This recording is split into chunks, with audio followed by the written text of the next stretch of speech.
Thank you, Tom.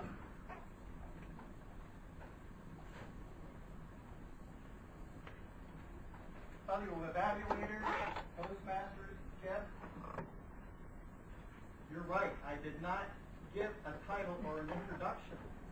Why? Because I did not get one. Most Toastmasters meetings to go to, it's the same thing. No introduction. In your introduction, you have to do two things. Three things actually. Set up what you're going to talk about. But more important, why you're even qualified to talk about it. Now with Jeff, it was obvious why he was going to be talking about what he did, but he did not tell us that's what he was going to talk about. He could have been talking about my life as a two-wheeled skateboarder. Who knows? Jeff started talking, and before he even got into his speech, he did a lot of verbal setup. Blah, blah, blah, blah, blah, blah, blah, blah, blah, blah, blah, blah, blah. That's how it came across to me. When you open your mouth, what you want to do is to start communicating and making that connection with your audience, that emotional connection. That's the first element of successful speaking.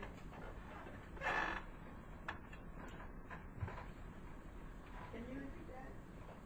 The first thing you want to do when you start speaking in front of an audience is to make that emotional connection.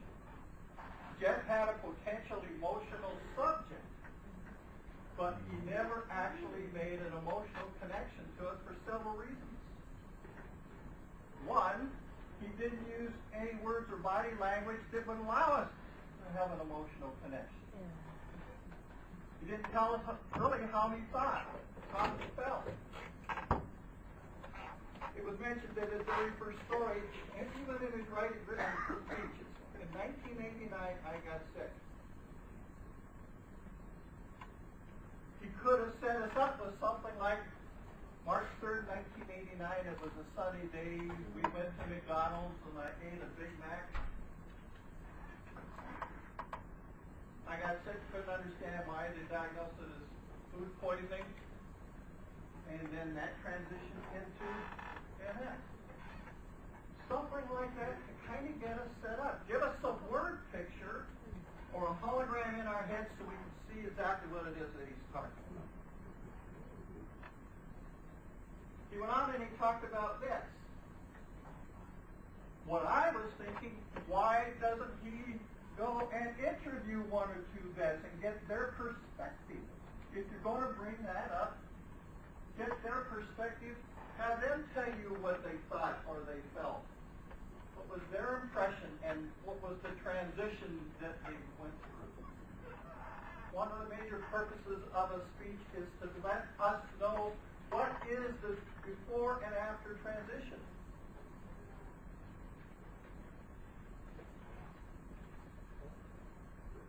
I mentioned to Jeff before, we have carpet on this floor, but one element that you should have talked about maybe just a little bit is when Jeff talks on tile or linoleum, and when he turns, this thing makes it. Have you ever had those tennis shoes when you turn, you go?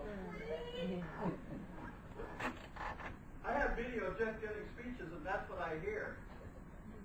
So there's a drawback you have to be aware of. Asked a lot of questions, but didn't give us a lot of answers. Left us hanging. You made a comment.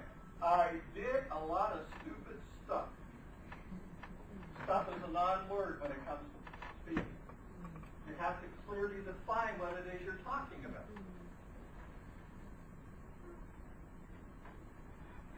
IU ratio. You have to be aware of how many times you use the word I versus the word you. When I'm using the word I, I'm talking about me. When I'm using the word you, I'm trying to connect with you. You and yours. Imagine you Have you ever? You didn't use any of that language. You never really emotionally put us in a connection with him. And finally, you never told us really what you wanted us to do, think, or feel because of listening to your speech. What behavioral change did you want in us? You want us to be advocates. How? Why? We will remember you being on your Segway, but 3 days from now, are you going to remember any word he ever said? No. That's called the foundation of praise. You need to give us something to walk away with. Ask you just real quick.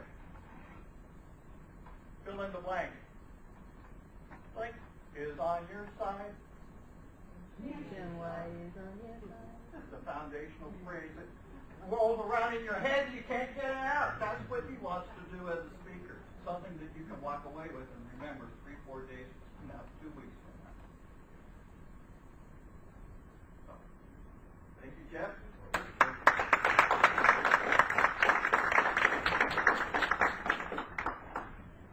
Any questions?